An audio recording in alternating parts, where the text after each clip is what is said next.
encore des bouchons.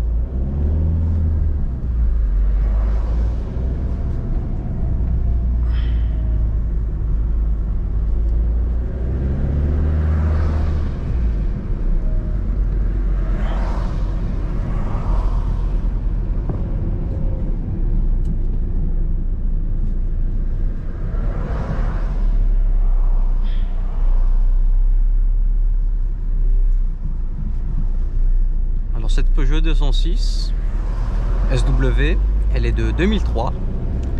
Elle est équipée du moteur 2 litres HDI 90 chevaux. C'est le même moteur que l'on retrouve sur les Peugeot partenaires, les Citroën Berlingo, les Xara, les 406, les 306, les 307, etc. Donc c'est un moteur qui est équipé d'un turbo. Il n'y a pas de filtre à particules. Il y a une vanne EGR.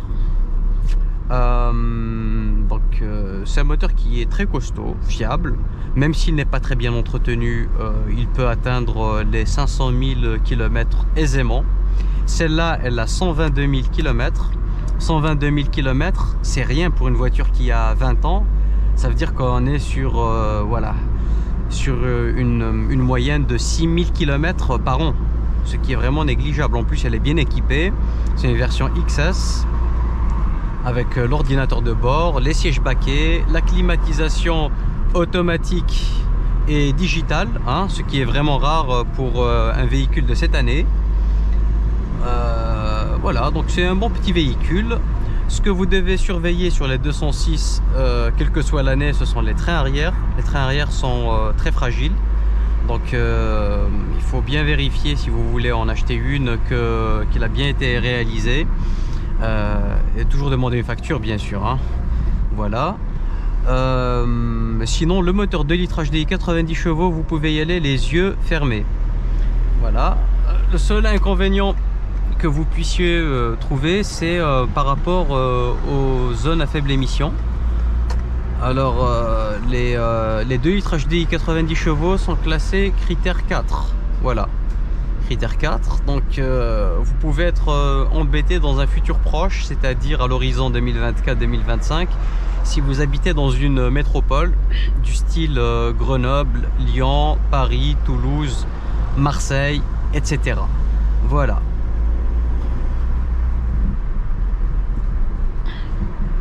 N'hésitez pas à me mettre des likes pour faire connaître ma chaîne au plus grand nombre et m'encourager à continuer ainsi. Voilà, n'hésitez pas aussi à mettre des commentaires pour bien référencer la vidéo, pour qu'elle soit mise en avant par les algorithmes YouTube. Voilà, moi je le fais par charité chrétienne, hein. Non, je le fais parce que j'aime beaucoup les vieilles voitures, hein, notamment les merguez avariées. Je pense que la mesure la plus écologique qui soit, c'est de leur donner une seconde vie et de les faire vivre le plus longtemps possible. Ce n'est pas d'acheter des véhicules électriques. Voilà, donc moi je m'inscris dans cette optique là. Celle-ci je l'ai achetée il y a 2 semaines et je vais la retaper. Il y a 2-3 bricoles à faire. L'ancien propriétaire voulait la jeter à la casse. Je trouve que c'est vraiment dommage, hein. Elle n'a que 122 000 km. Je pense qu'on peut lui donner une seconde, une troisième, une quatrième vie. On peut aussi la collectionner, hein. Ces voitures-là vont prendre de la valeur dans les années à venir, ça c'est indéniable. Si elles prennent aussi de la valeur, c'est lié à l'inflation. Et quand vous voyez que les prix augmentent, ce n'est pas toujours lié au fait que les choses prennent de la valeur. C'est tout simplement que notre argent vaut de moins en moins. Voilà. Moi je sais, je parle trop. Là je vais m'arrêter. Vous allez pouvoir contempler, admirer, apprécier le son du moteur, du 2 litres HDI 90 chevaux. Donc j'ouvre les fenêtres. Je rétrograde. Hop là. Il y a la Mercedes classe A qui me colle. On va essayer de la laisser passer parce qu'elle a l'air d'être un petit peu pressée. Nous on n'est pas pressé. Voilà, j'ai pas de montre mais j'ai le temps.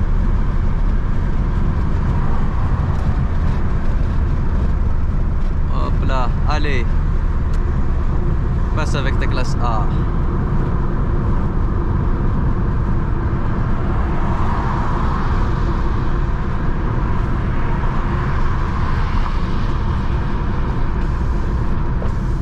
Si je reprogramme la 206, je peux le fumer. Et c'est pas une blague.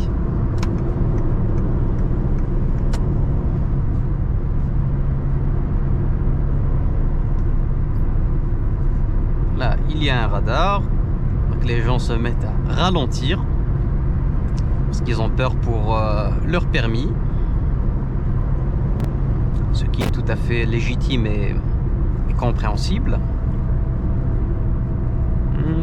90. Voilà.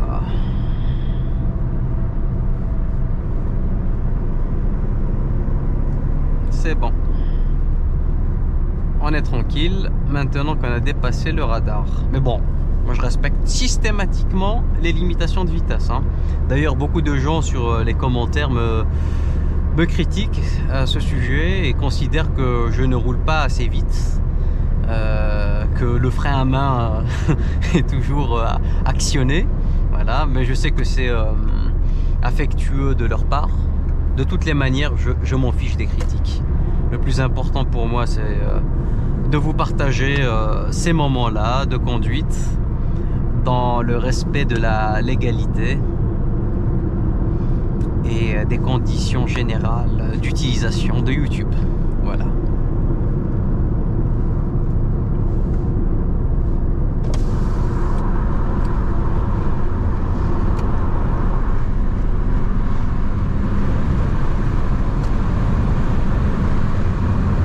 Là, je vais me calmer.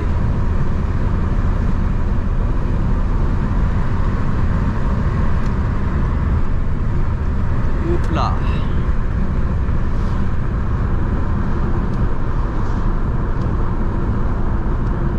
Et désolé aussi pour la crasse qu'il y a sur le pare-brise. Je n'ai pas eu le temps de nettoyer le véhicule. Mais ça ne se reproduira plus. Promis, juré, craché. I swear, comme diraient nos amis les Yankees.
Merci pour votre attention.